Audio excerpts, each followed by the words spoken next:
السلام عليكم واهلا وسهلا فيكم حبايبي، وين ما كنتوا عم بتابعونا في قناة المطبخ الشعبي. بتمنى يا رب تكونوا في خير. وصفتنا لليوم وصفة سهلة وسريعة وبنفس الوقت لذيذة، النقانق بالخضار. تابعوا الفيديو للاخير ويلا مع بعض لنشوف خطوات العمل بالتفصيل.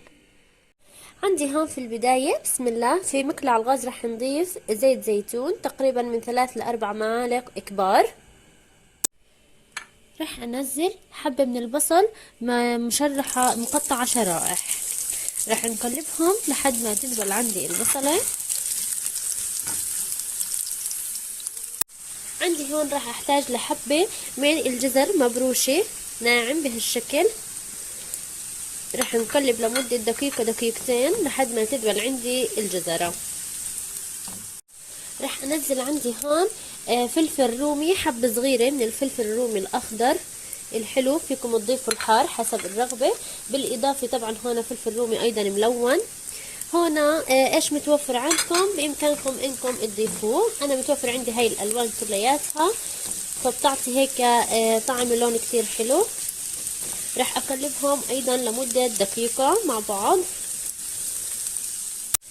رح نضيف البهارات، رح نحتاج نص معلقة صغيرة من الفلفل الأسود. رح نحتاج أيضا نص معلقة صغيرة من البهار المشكل.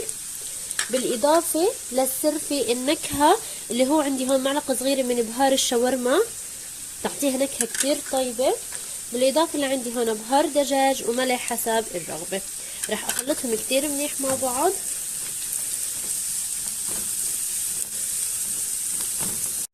هون راح احتاج لنقانق مقطعة دوائر بهالشكل. طبعا بحب احكي لكم اني انا سلقتها مدة 5 دقايق، وفيكم تضيفوها طبعا مثل ما هي لانها اصلا مستوية. راح اقلب كل هاي المكونات مع بعض واتركها لمدة دقيقتين. وعندي هيك النقانق بالخضار صارت جاهزة. راح نطفي عليهم الغاز ونشوف مرحلة التقديم. ولهون بيكون حبايب قلب الفيديو لليوم خلص. بتمنى يكون هالفيديو عجبكم. اذا عجبكم الفيديو لا تنسونا من اللايك والاشتراك في القناة وتفعيل جرس التنبيهات لحتى يصلكم كل جديد. دمتم بخير وشكرا لكم لحسن المتابعة.